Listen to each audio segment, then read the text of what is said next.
సమయం కొంచెమే ఉంది కనుక నేను త్వరగా మరి కొన్ని మాటలను మనం జ్ఞాపకం చేసుకుందాం. యెహోషాపాతు మీదకి శత్రువులు వచ్చారు. ఎన్ని రకాల శత్రువులు వచ్చినారంటే 3 రకాల శత్రువులు వచ్చారు. చూస్తే 2 దినవృత్తాంతముల గ్రంథం 20వ అధ్యాయం 1వ వచనం, ఇది అయిన తర్వాత మోయాబీలను అమోనీయులలో కొందరు దండెత్తి యెహోషాపాతు మీదకి వచ్చి. కాబట్టి 3 రకాలైనటువంటి వ్యక్తులు యెహోషాపాతు మీదకి దండెత్తి వస్తూ వచ్చినారు. ఒకరెవరంటే మోయాబీలు, 2వ వారు అమోనీయులు, 3వ వారు మోయానీయులు. కాబట్టి వీళ్ళంతా ఏం చేస్తూ వచ్చినారంట? దండెత్తి వచ్చినారంట. 2వ వచనంలో మరికొందరు అంట, అంతలో కొందరు వచ్చి సముద్రం అవతల నుండి సిరియాల తట్టు నుండి గొప్ప సైన్యం ఒకటి నీ మీదకి వచ్చి ఉన్నది. కాబట్టి ఇప్పుడు శత్రువులు నలుదిక్కలా ఏం చేస్తూ వచ్చినారు? యెహోషాపాతు మీదకి వచ్చినారు. యెహోషాపాతు మీదకి వచ్చినప్పుడు తనకున్నటువంటి సైన్యం తక్కువ, అవకాశం నుంచి వచ్చేటువంటి సైన్యం ఎక్కువ కదా. అప్పుడు చెప్పండి, మైనారిటీ గెలుస్తుందా మెజారిటీ గెలుస్తుందా? మెజారిటీ గెలుస్తుంది. కానీ దేవుడు తోడుకుంటే మైనారిటీ ఏమవుద్ది? గెలుస్తుంది. వాళ్ళు ఉన్నది కొద్దిమంది అయినప్పుడు కూడా మరి వీళ్ళే గెలుస్తారు. ఎందుకనంటే వీళ్ళు దేవుణ్ణి ఆశ్రయిస్తూ వచ్చినారు అన్నమాట. ఇప్పుడు శత్రువులు వస్తే యెహోషాపాతు ఏం చేస్తున్నాడు అని అంటే, ఆయన ఒక నిర్ణయం తీసుకున్నాడు. శత్రువులు ఎప్పుడైతే మీదకి వచ్చినారో అంటే ఇక్కడ శత్రువులు ఉన్నారు, మనకు జ్ఞాపకం చేసుకోవాల్సింది ఏంటంటే, మనకేమన్నా శ్రమలు వస్తే, మనకేమన్నా కష్టాలు వస్తే, మనకున్న శ్రమల్లో, మనకు వచ్చిన కష్టాల్లో, మనకున్న బాధల్లో మనం ఏం చేయాలంటే యెహోషాపాతులాగా మనం కూడా ఆ రీతిగా దేవుని దగ్గరికి రావాలి. మరి ఈ వాక్యమును మనం చూసినట్లయితే యెహోషాపాతు మీదకి దండెత్తి శత్రువులు వచ్చినారు. 4 రకాలైనటువంటి వ్యక్తులు యెహోషాపాతు మీదకి దండెత్తి శత్రువులు వచ్చినప్పుడు యెహోషాపాతు తీసుకున్నటువంటి నిర్ణయం ఏంటంటే, మొట్టమొదట యెహోషాపాతు తీసుకున్నటువంటి నిర్ణయము ఏంటని మనం చూసినట్లయితే 20వ అధ్యాయం 5వ వచనం చూడండి. 5వ వచనం, యెహోషాపాతు యెహోవా మందిరములో కొత్త సాల ఎదుట సమాజముగా కూడిన యూదా యెరూషలేము జనుల మధ్యను నిలబడి. ఇక్కడ మనం చూస్తే మొట్టమొదటి శత్రువులు వస్తే యెహోషాపాతు తీసుకున్నటువంటి నిర్ణయం ఏంటంటే, యెహోషాపాతు తీసుకున్నటువంటి ఆ నిర్ణయం ఏంటంటే, మొట్టమొదట దేవుని దగ్గరికి వచ్చాడు, దేవుని మందిరానికి వచ్చాడు అనమాట కదా. సమస్య రాగానే యెహోషాపాతు ఎక్కడికి వచ్చాడు? దేవుని మందిరానికి వచ్చాడు. అందుకని 5వ వచనంలో ఏం రాయబడింది? యెహోషాపాతు యెహోవా మందిరములో కొత్త సాల ఎదుట సమాజంగా కూడిన యూదా యెరూషలేము జనుల మధ్య నిలబడి. మొట్టమొదట యెహోషాపాతు తీసుకున్నటువంటి నిర్ణయం ఏంటంటే, దేవుని మందిరానికి వెళ్ళాలి. దేవుని మందిరానికి వెళ్తేనే నా సమస్య పోతుంది. కాబట్టి మనకు కూడా నేర్పించేది ఏంటంటే, మన కష్టంలో బాధ వచ్చినప్పుడు, కష్టం వచ్చినప్పుడు మనం ఏం చేస్తాం? దేవుని మందిరాన్ని మానేస్తాం. కానీ ఇబ్బందుల్లో, కష్టాల్లో, బాధల్లో, ప్రతి పరిస్థితి యందు దేవుని మందిరాన్ని మనం ఏం చేయకూడదు? మానుకోకూడదు. యెహోషాపాతు జయం పొందడానికి మొట్టమొదటి తను చేసిన పని ఏంటంటే, మరి ఎక్కడికి వచ్చినాడంటే ఆయన దేవుని మందిరానికి వచ్చాడనమాట. దేవుని మందిరంలో నిలబడ్డాడనమాట. తను తీసుకున్న తీర్మానం మొట్టమొదట తను చేస్తున్నాడు ఏంటంటే, దేవుని యొక్క మందిరంలో మరి నిలబడుతూ వచ్చినాడు, దేవుని సన్నిధిలో నిలబడ్డాడు. మనం కూడా కష్టాల్లో, బాధల్లో, శ్రమల్లో దేవుని యొక్క సన్నిధికి రావాలి. దేవుని యొక్క సన్నిధికి రావాలి. తర్వాత తను ఏం చేస్తూ వచ్చినాడు చూడండి. తర్వాత కూడా మనం చదువుకుందాం. తర్వాత 2వ విషయం ఏం చెప్తూ వచ్చినాడు? 3వ వచనం, అందుకు యెహోషాపాతు భయపడి యెహోవా యొద్ద విచారించుటకు మనసు నిలుపుకుని చాలా. మనం ఇక్కడ చూస్తే 2వ విషయం ఏంటంటే, దేవుని దగ్గర ప్రార్థన చేయాలి. కష్టం వచ్చినప్పుడు, బాధ వచ్చినప్పుడు, ఇబ్బంది వచ్చినప్పుడు, అవసరం వచ్చినప్పుడు, మరి అక్కర కలిగినప్పుడు ఎక్కడ ఏం చేయాలి? ప్రార్థన చేయాలి కదా. మన సమస్య, మనకున్న కష్టము ఎవరికి చెప్పుకోవాలి? దేవునికి చెప్పుకోవాలి. చాలాసార్లు మనకున్న కష్టము, మనకున్న బాధలు అన్నీ ఏం చెప్తాం? ఎవరెవరికో చెప్పుకుంటూ ఉంటాం. అది మనిషి యొక్క నైజం అన్నమాట. కాబట్టి ఎవరికి చెప్పినా ఏం ప్రయోజనం లేదు. ఎవరికి చెప్పాలి మన కష్టాన్ని? దేవునికి చెప్పాలి కదా. మొట్టమొదటి ఎక్కడికి వచ్చాడు? దేవుని మందిరంలోకి వచ్చి ప్రార్థన చేయడానికి దేవుని మందిరానికి వచ్చాడు. రెండోది ఏంటంటే ప్రార్థన చేస్తున్నాడు.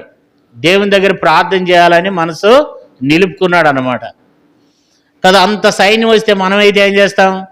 అన్నా ఏం చేద్దామన్నా, ఇంతమంది వచ్చేస్తున్నారు మన మీదకి, ఇప్పుడు అట్లా ఏం చేయాలి, ఎటుపోవాలి, ఇంతమంది మనం జయించాలంటే ఏం చేయాలని మనం ఎన్నో ప్రయత్నాలు చేస్తూ ఉంటాం. కానీ యెహోషాపాతు అయితే ఏం చేస్తూ వచ్చినాడంట? ప్రార్థన చేయడానికి, యెహోవా యొద్ద విచారణ చేయించడకు మనసు నిలుపుకున్నాడంట కదా. ప్రార్థన చేయాలి. కష్టం వచ్చినప్పుడు, బాధ వచ్చినప్పుడు, ఇబ్బందుల్లో మనకున్న సమస్యలన్నిటిని తీర్చేది దేవుడే. కాబట్టి ప్రార్థన ద్వారా మనం ఏం చేయాలంటే దేవుని దగ్గరకు వచ్చి మనం ప్రార్థన చేయాలి. మూడో విషయం ఏంటంటే, దానిలో ఉన్న మూడో విషయం చూడండి. కష్టం వచ్చినప్పుడు ఏం చేశాడు? 3వ వచనంలో యూదా అంతటా ఉపవాస దినము ఆచరించవలనని సాటించగా. కాబట్టి ఉపవాసం ఉండాలి కదా. మూడో విషయం ఏంటంటే ఉపవాసం ఉండాలన్నమాట. ఉపవాసం ఉండి ప్రార్థన చేస్తే దేవుడు గొప్ప విజయాన్ని కలగజేస్తాడనమాట. ఉపవాసం అనేది చాలా ప్రాముఖ్యమైనది అనమాట. ఉపవాస ప్రార్థన అనేది అది మనకెంతో మేలుకరమైంది అనమాట. ఉపవాసం ఉండి ప్రార్థన చేస్తే దేవుడు అనేక మంది ప్రార్థన విన్నాడు బైబిల్లో. మనం కూడా కష్టాల్లో, బాధల్లో, మనకు వచ్చిన కష్టాల్లో ఒక ఉపవాస ప్రార్థన అంటే ఒక నెలకు ఒక్కసారే కాదు, మనం వారం మనం ఏం చేయాలంటే ఒక రోజు కేటాయించుకొని మనం ఉపవాస ప్రార్థన చేయాలి. ఆ ప్రార్థన ద్వారా మనకున్న సమస్యలన్నీ తీరిపోతాయి కదా. ఇప్పుడు యెహోషాపాతు ఏం చేస్తూ వచ్చినాడు? ఎక్కడికి వచ్చాడు? మొట్టమొదట మందిరానికి వచ్చాడు. రెండోది ప్రార్థన చేయాలని నిర్ణయించుకున్నాడు. మూడోది ఉపవాసం ఉండాలన్నాడు కదా. ఉపవాసం ఉన్నాడు. ఉపవాసం ఉండి ప్రార్థన చేస్తున్నాడు. మనం కూడా ప్రతి విషయంలో కొంచెం ఏదైనా కష్టం వచ్చిందా మనము ఉపవాసం ఉండి మనము ప్రార్థన చేయాలన్నమాట. బైబిల్లో మనకు తెలుసు, బైబిల్లో అనేక మంది ఏం చేస్తూ వచ్చినారు? ఉపవాసం ఉండి ప్రార్థన చేస్తూ వచ్చినారు.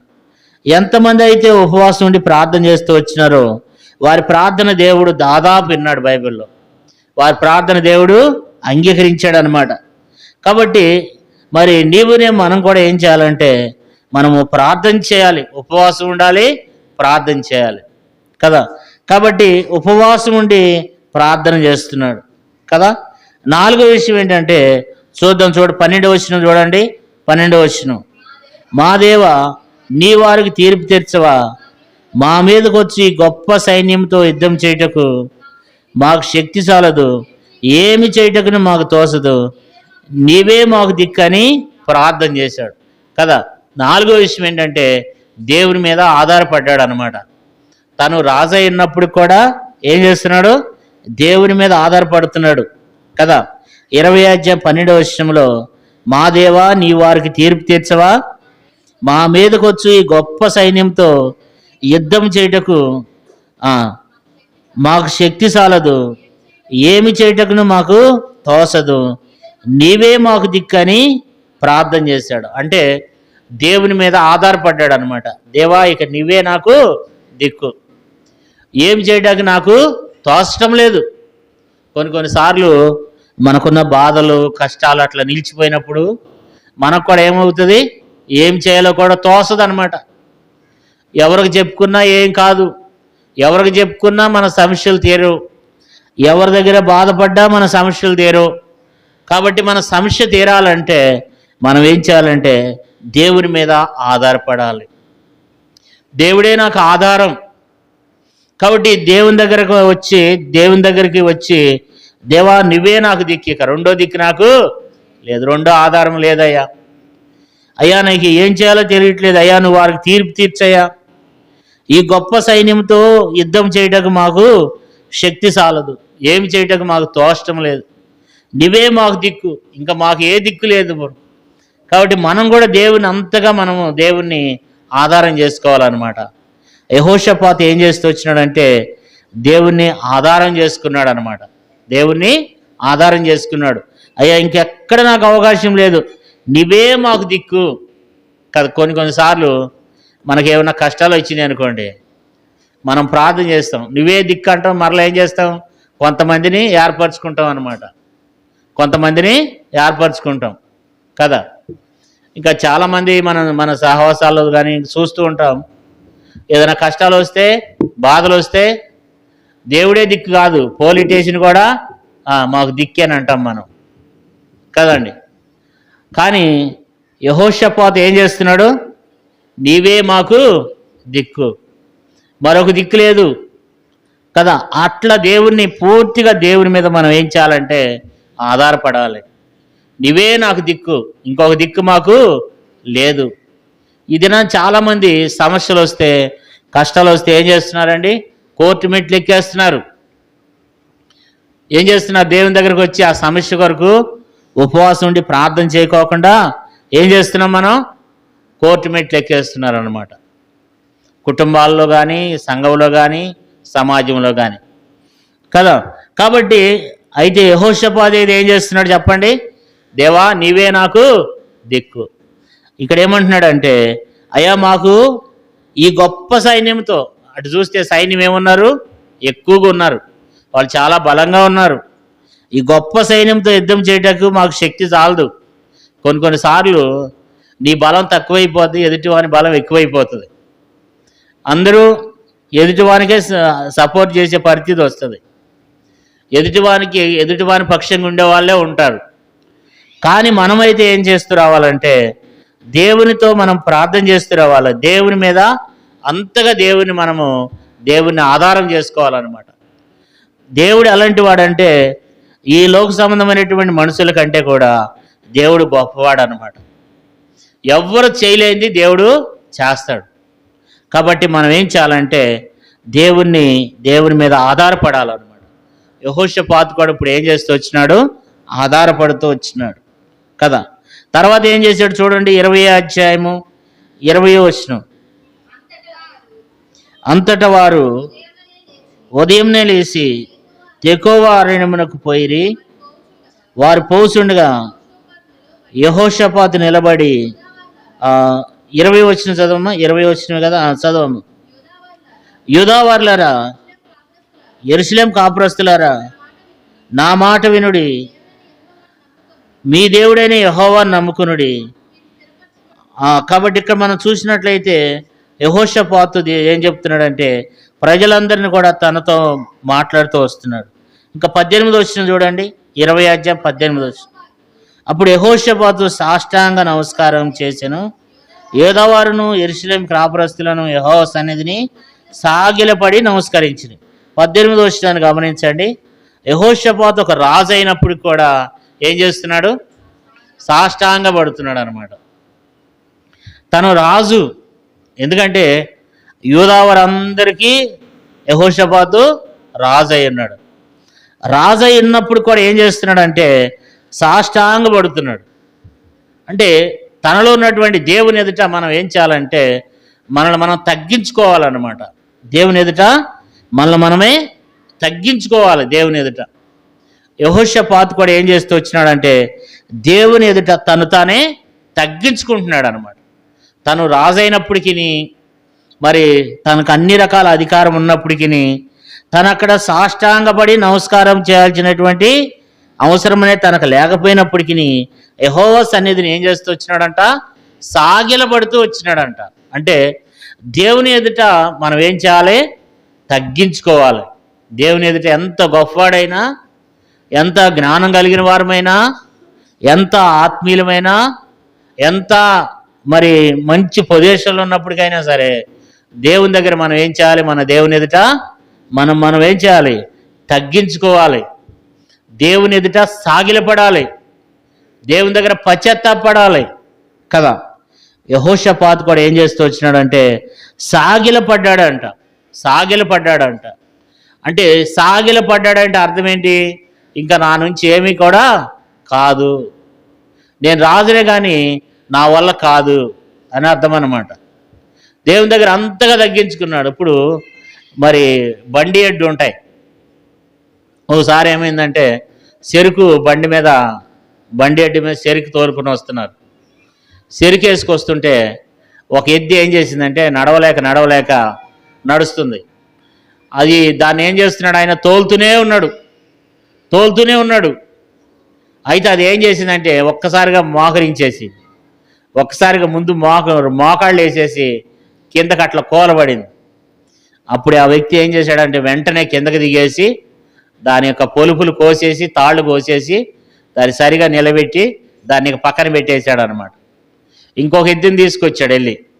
అంటే మనము మొయ్యలేనటువంటి పరిస్థితి, మనము భరించలేనటువంటి పరిస్థితిలో మనం ఏం చేయాలంటే దేవుని దగ్గర మనము పశ్చాత్తాపంతో సాగిలపడాలి. దేవుని దగ్గర మనల్ని మనం తగ్గించుకోవాలి కదా. ఇక్కడ చూడండి, తాను ఎట్లా తగ్గించుకున్నాడు చూడండి కదా. తను రాజు అయినప్పటికీ ఏం చేస్తూ వచ్చినాడు, యెహోషాపాతు సాష్టాంగ నమస్కారం చేశాను, యోధావారును యెరూషలేము కాపురస్తులను యెహోవా సన్నిధిని సాగిలపడి నమస్కారం అందరూ ఏం చేస్తూ వచ్చినారు, వాళ్ళు అందరూ తగ్గించుకుని తాను తగ్గించుకుని దేవుని దగ్గర పశ్చాత్తాపంతో ప్రార్థన చేశారు అన్నమాట కదా. అందుకని తను తగ్గించుకున్నాడు కనుక దేవుడు ఆ వ్యక్తిని ఏం చేస్తూ వచ్చినాడు, కాపాడుతూ వచ్చినాడు, రక్షిస్తూ వచ్చినాడు, వాళ్ళని రక్షిస్తూ వచ్చాడు. అంతేకాదు 6వ విషయాన్ని కూడా మనం చదువుకున్నట్లయితే ఇప్పుడు ఎన్ని విషయాలు మనం చూస్తూ వచ్చినాం. యెహోషాపాతులో చాలా విషయాలు ఉన్నాయి. అయితే మనం కొన్ని విషయాలు మాత్రమే మనం జ్ఞాపకం చేసుకుందాం. మొదటి విషయం ఏంటంట, దేవుని యొక్క మందిరానికి వచ్చిందంట. రెండవ విషయం ఏంటి, ప్రార్థన చేయాలని మనసు నిలుపుకున్నాడంట. మూడవ విషయం ఏంటి, ఉపవాసం ఉంటూ వచ్చినాడంట. నాలుగో విషయం ఏంటి, దేవుని మీద ఆధారపడుతూ వచ్చినాడు. ఐదో విషయం ఏంటి, తగ్గించుకున్నాడు, తాను తగ్గించుకున్నాడు, సాగిలిపడ్డాడు కదా. తర్వాత 6వ విషయం ఏంటంటే చూడండి, 20వ వచనం చదువుకుందాం. అంతటా వారు ఉదయమునే లేచి తెకోవ అరణ్యమునకు పోయి వారు పోస్తుండగా యెహోషాపాతు నిలబడి, యూదావారులారా యెరూషలేము కాపురస్తులారా, నా మాట వినుడి, మీ దేవుడైన యెహోవాను నమ్ముకునుడి, అప్పుడు మీరు స్థిరపరచబడుదురు, ఆయన ప్రవర్తనలు నమ్ముకునుడి, అప్పుడు మీరు కృతజ్ఞతలగుదురు అని చెప్పాను. ఇక్కడ ఏమంటున్నాడంటే అక్కడ ఉన్నటువంటి వాళ్ళందరితో చెప్తున్నాడు, యూదావారులారా యెరూషలేము కాపురస్తులారా, నా మాట వినండి, మీ దేవుడైన యెహోవాను నమ్ముకునుడి, అప్పుడు మీరేం చేయబడతారు, స్థిరపరచబడతారు. మీ దేవుడైన యెహోవాను నమ్ముకునండి, అప్పుడు మీరు స్థిరపరచబడతారు. ఆయన ప్రవర్తనలు నమ్ముకునుడి, ఆయన ప్రవర్తన నుంచి వచ్చే మాటలు వాక్యాన్ని ఏం చేయండి, మీరు నమ్మండి అని అర్థం అన్నమాట. ఆయన ప్రవర్తన నుంచి వచ్చేటువంటి వాక్యాన్ని నమ్మండి అంటే యెహోషాపాతు 6వ విషయం ఏంటంటే దేవుణ్ణి మరి పూర్తిగా నమ్ముతున్నాడు అన్నమాట. నమ్ముతున్నాడు అంటే దేవుడు నా ఎడల ఏం చేస్తాడు, గొప్ప కార్యాన్ని చేస్తాడు, దేవుడు ఆశ్చర్య కార్యాన్ని చేస్తాడు. అందుకని ఏమంటున్నాడు, యెహోవాను నమ్ముకునుడి. యెహోవాను ఏం చేయాలంట, యెహోవాను నమ్ముకుడి, అప్పుడు మీరేం చేయబడతారు, స్థిరపరచబడతారు కదా.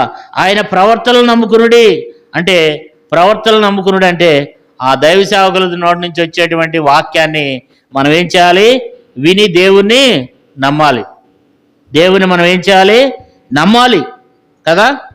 అప్పుడు మీరు కృతజ్ఞతలు అవుదురు అని చెప్తూ వచ్చినాడు. అంటే యెహోషాపాతు 6వ విషయం ఏం చేస్తూ వచ్చినాడు అంటే దేవుని పూర్తిగా నమ్మినాడు అనమాట.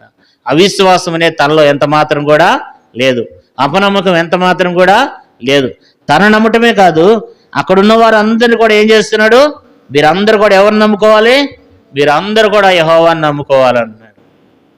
మీరందరూ కూడా యెహోవాను నమ్ముకునండి, యెహోవా మాట వినండి, ఆయన నమ్ముకోనుడి అని చెప్తున్నాడు. కాబట్టి మనం దేవుని నమ్ముకోవాలి, దేవుని పూర్తిగా మనం నమ్మాలి.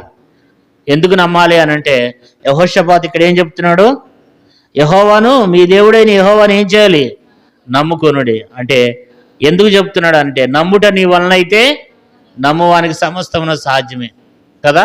కాబట్టి అంతగా దేవుని నమ్మాడు అన్నమాట. అంత సైన్యం మీద మరి పోరాటానికి యెహోషాపాతు దేవుణ్ణి అంతగా నమ్మినాడు అనమాట. తనలో కొంచెం కూడా అవిశ్వాసము అపనమ్మకం అనేది లేదు. దేవుణ్ణి అంతగా నమ్మాడు అనమాట. మనం కూడా దేవుని నమ్మాలి. బైబిల్లో రాయబడింది, ఆయన ఇంటికి వచ్చేవాళ్ళు, ఆయన మందిరానికి వచ్చేవాళ్ళు, ఆయన ఉన్నాడని, తను ఎత్తుకు వారికి ఫలం దయచేస్తాడని మనం ఏం చేయాలంట? నమ్మాలి.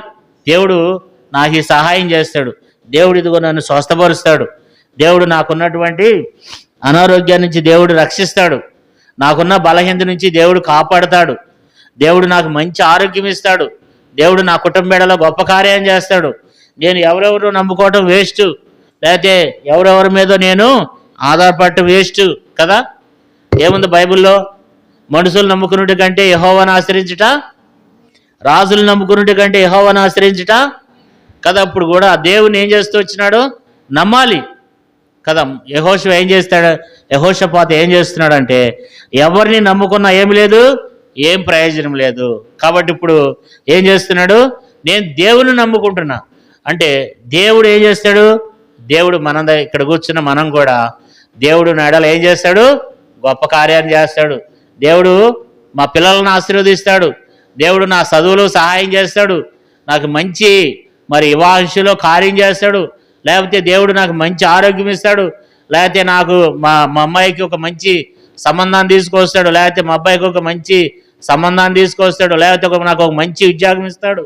కాబట్టి మనకున్న అక్కర్లన్నీ కూడా దేవుడు తీర్చాలంటే మనం ఏం చేయాలి? దేవుణ్ణి నమ్మాలి. యెహోషాపాతు కూడా అదే మాట అంటున్నాడు. ఆయన నమ్మినాడు, తర్వాత ఏమంటున్నాడు? అప్పుడు వారిని కూడా నమ్ముకోమంటున్నాడు. దేవుని మాట నమ్మండి, ఆయన ప్రవర్తనల ద్వారా చెప్తున్నటువంటి మాటలు నమ్మండి.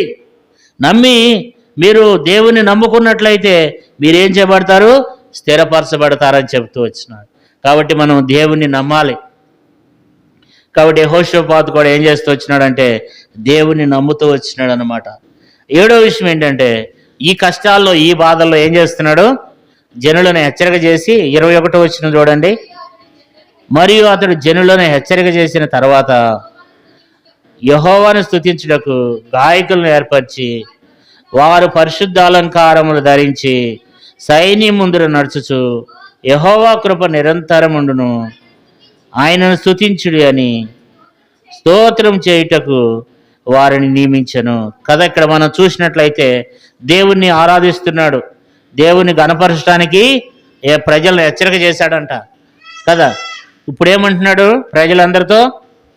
మీరు మీరు మీరు బోర్రలు తీసుకోనండి, మీరు పాటల పుస్తకాలు తీసుకోండి, పాటలు పాడుతూరండి, గాయకుల్ని ఏర్పరిచిండంట, మీరు బోర్లు వదండి, కాబట్టి మీరు దేవుని స్తుతించండి, ఆరాధన చేయండి అని చెప్తున్నాడు అనమాట.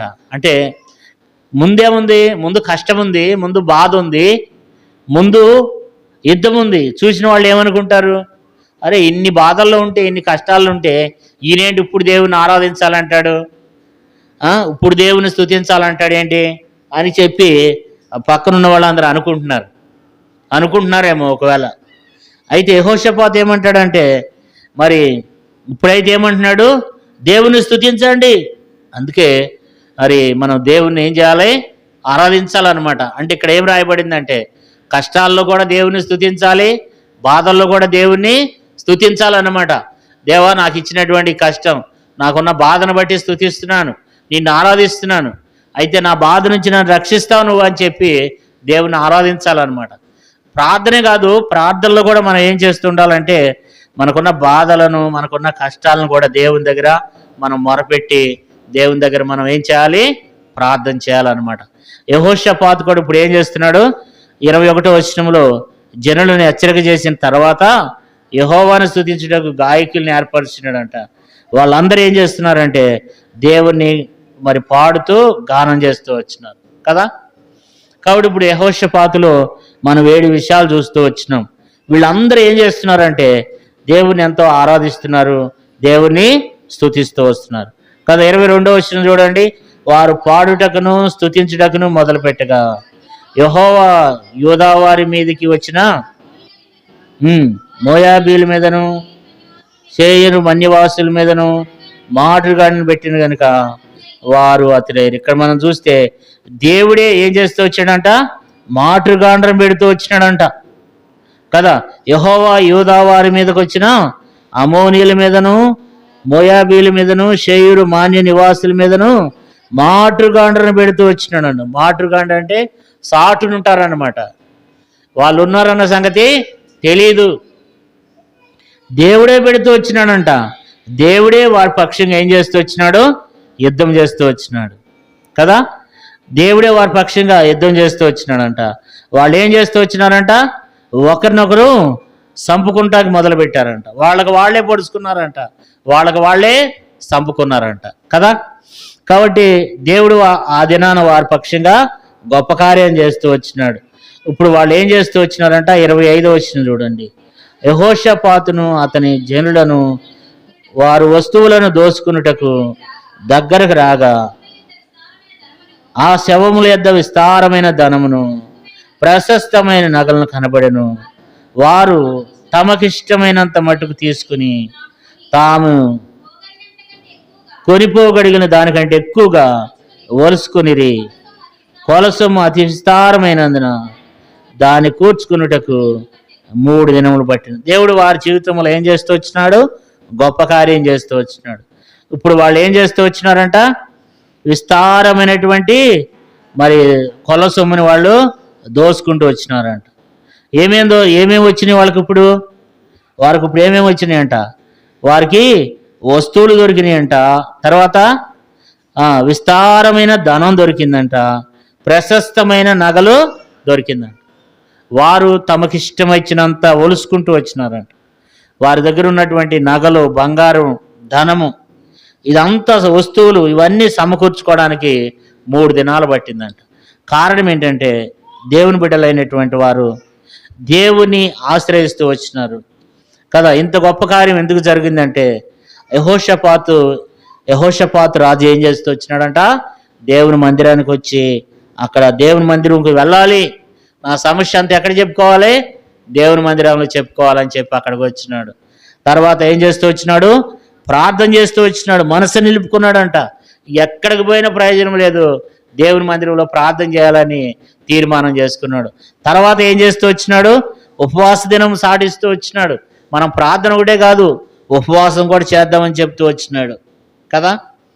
తర్వాత దేవుని మీద ఆధారపడుతూ వచ్చినాడు. అయ్యా నీవే నాకు దిక్కు, నీవే నాకు ఆధారం, ఇంకెవ్వరు నాకు ఆధారం లేరయ్యా, నీవే మాకు దిక్కు అని ప్రార్థన చేశాడంట. దేవుడే దిక్కు అనుకున్నాడంట కదా. తర్వాత సాగిలపడి ఏం చేస్తూ వచ్చినాడంట? పశ్చాత్తాపడి తను తగ్గించుకుంటూ వచ్చినాడు దేవుని దగ్గర. దేవుడు ఆ వ్యక్తి ప్రార్థన అంగీకరించుతూ వచ్చినాడు. 20వ వచనం చూసినట్లయితే నమ్ముతూ వచ్చినాడు. తను నమ్మాడు, ప్రజలను కూడా ఏమంటున్నాడు? మీరు కూడా దేవుణ్ణి నమ్ముకోండి, దేవుణ్ణి నమ్మండి అని చెప్తూ వచ్చినాడు. 7వ విషయం ఏం చేశాడంటే కష్టాల్లో, బాధల్లో కూడా దేవుణ్ణి స్తుతిస్తూ వస్తున్నాడు. ఇన్ని బాధలు, ఇన్ని కష్టాలు ఉన్నప్పుడు ఎవరైనా దేవుని స్తుతిస్తారా? ఎవరైనా దేవుని గణపరుస్తారా? కదా. చూసిన వాళ్ళు కూడా ఏమనుకుంటారు? పిచ్చి పట్టినట్టుంది. ఒక పక్కనేమో శత్రువులు 4 పక్కల నుంచి దండెత్తి వస్తుంటే ఇప్పుడు తంబూరాలు తీసుకోమంటాడేంటి, ఇప్పుడు సితారాలు తీసుకోమంటాడేంటి, ఇప్పుడు పాటలు పాడమంటాడేంటి, ఇప్పుడు బోర్లు ఓదమంటాడేంటి, ఇవన్నీ ఎన్ని రకాలుగా అనుకున్నారు. కానీ దేవుని స్తుతిస్తూ వస్తే, అందుకని ఒక సామెత ఉందన్నమాట, స్తుతి నీ స్థితిని మారుస్తుందంట. ఏం చేస్తుందండి? స్తుతి నీ స్థితిని మారుస్తుందంట కదా. కాబట్టి మనం దేవుని స్తుతించాలి. దేవుడు అందుకని బైబిల్ ఏముంది? నన్ను గణపరచువారు నేను గణపరుస్తాను. కాబట్టి ఇట్టి అనుభవంతో దేవుని మనం కూడా దేవుని దగ్గర ప్రార్థన చేద్దాం. దేవుని దగ్గర మన సమస్యలను చెప్పుకుందాం. దేవుని మీద మనం ఆధారపడదాం. యెహోషాపాతులాగా మనం కూడా దేవుని దగ్గర మొరపెడదాం. దేవుడి కొద్ది మాటలు దీవించి ఆశీర్వదించును గాక. మరి ఈ సమయంలో మనం ప్రార్థన చేద్దాం.